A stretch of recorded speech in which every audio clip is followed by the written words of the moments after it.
Hey, my name is Shauna, and I am an INFJ, Gen Xer, Scorpio, a mom and lover of literature that makes you think.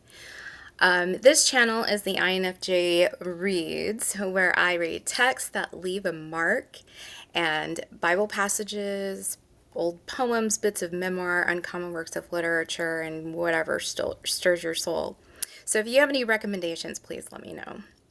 If you're into quiet reflections, raw honesty, and words you can actually feel, you can grab something hot or warm to drink or a snack and we can read it together.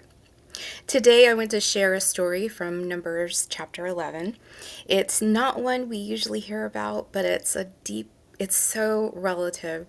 It's about complainers, a weary leader, and a God who listens, but also responds in ways we don't always expect. It's a story about what happens when the weight of everything becomes too much.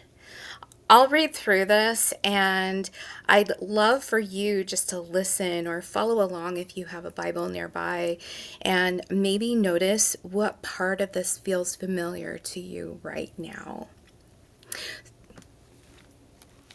Here is Numbers 11 from the NIV version of the Bible. And my Bible actually has subtitles for each section. So Numbers is the book of the Bible. Chapter 11 is, a chapter from this particular book. So fire from the Lord. Now that the people complained about their hardships and in hearing of the Lord, and when he heard them, his anger was aroused. Then fire from the Lord burned among them and consumed some of the outskirts of the camp. When the people cried out to Moses, he prayed to the Lord, and the fire died down. So that place was, and I need to turn the page, called Taberah or Taberah. You can tell me if I'm pronouncing that wrong in the comments. Because fire from the Lord had burned among them. Now this next section of my Bible says, quail from the Lord. The rabble with them began to crave other food. And again the Israelites started wailing and said, if only we had meat to eat. Remember the fish we ate in Egypt at no cost? Also the cucumbers, the melons, leeks, onions, the garlic. And now we have lost our appetite. We never see anything but this manna. The manna was like coriander seed and looked like resin. The people went around gathering it and then ground it in a hand mill or crushed it in a mortar. They cooked it in a pot or made it into loaves. And it tasted like something made with olive oil. When the dew settled on the camp at night, the manna also came down. Moses heard the people of every family wailing at the entrance to their tents. The Lord became exceedingly angry, and Moses was troubled. He asked the Lord, why have you brought this trouble on your servant? What have I done to displease you, that you put the burden of all these people on me? Did I conceive all these people? Did I give them birth? Why do you tell me to carry them in my arms, as a nurse carries an infant? Into the land you promised on an oath to their ancestors. Where can I get meat for all these people? They keep wailing to me, give us meat to eat. I cannot carry all these people by myself. The burden is too heavy for me. If this is how you are going to treat me, please go ahead and kill me, if I have found favor in your eyes, and do not let me face my own ruin. The Lord said to Moses, now get this, I love how the Lord responds to Moses. And I know Moses is feeling horrible right now. And I'm sorry, I'm like holding my laptop as I'm reading this. The Lord says to Moses, "Bring me 70 of Israel's elders who are known to you as leaders and officials among the people. Have them come to the tent of meeting that they may stand there with you. I will come down and speak with you there, and I will take some of the power of the Spirit that is on you and put it on them. They will share the burden of the people with you so that you will not have to carry it alone. Tell the people, consecrate yourselves in preparation for tomorrow, when you will eat meat. The Lord heard you when you wailed, 'If only we had meat to eat. We were better off in Egypt.' Now the Lord will give you meat, and you will eat it. You will not eat it for just 1 day or 2 days." Get this. "Or 5 or 10 or 20 days. But for a whole month, until it comes out of your nostrils and you loathe it. Because you have rejected the Lord who was among you and have wailed before him, saying, 'Why did we ever leave Egypt?'" Because they were slaves in Egypt. "But Moses said, 'Here I am among 600,000 men on foot, and you say, I will give them meat to eat for a whole month? Would they have enough if flocks and herds were slaughtered for them? Would they have enough if all the fish in the sea were caught for them?'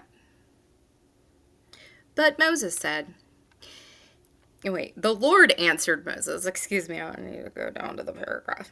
"Is the Lord's arm too short?" I love the Lord is a little sarcastic here. "Now you will see whether or not what I say will come true for you."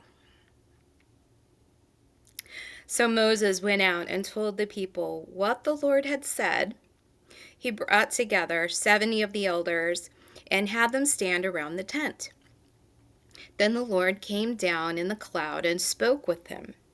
And he took some of the power of the Spirit that was on him and put it on 70 elders. When the Spirit rested on them, they prophesied, but did not do so again. However, 2 men, whose names were Eldad and Medad, if I pronounced those wrong, please let me know, had remained in the camp. They were listed among the elders, but did not go out to the tent. Yet the Spirit also rested on them, and they prophesied in the camp.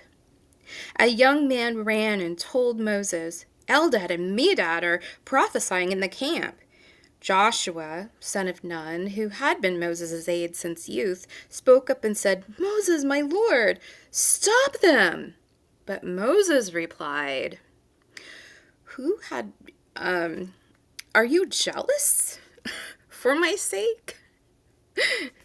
I wish that all the Lord's people were prophets and that the Lord would put his Spirit on them." Then Moses and the elders of Israel returned to the camp. Now a wind went out from the Lord and drove quail in from the sea.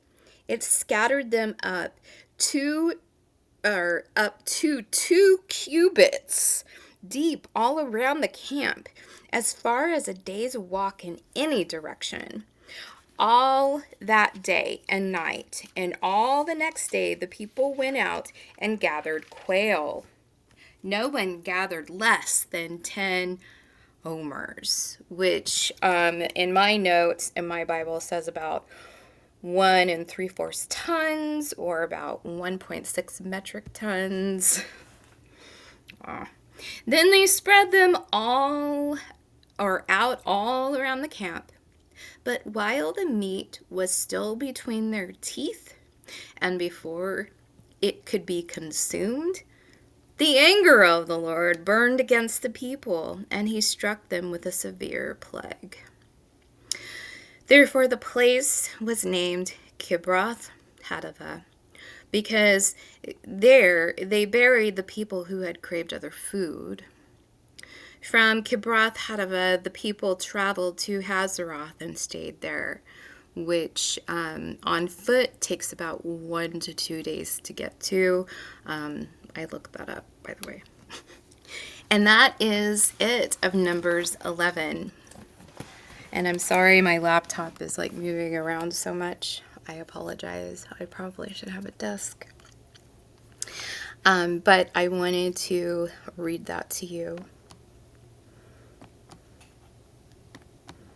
And so I really hope that you enjoyed this video.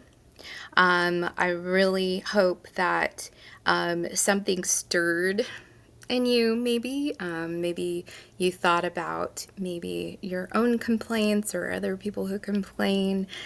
I'd love to hear it in the comments. Like, what part caught your attention? Was there a moment you felt uncomfortably familiar with, or maybe a promise you needed to remember? I will be back next week with another video. I most likely will do Numbers 12. And I thank you for spending these minutes with me. And until next time, be kind to yourself and hold tight to what matters most. Goodbye.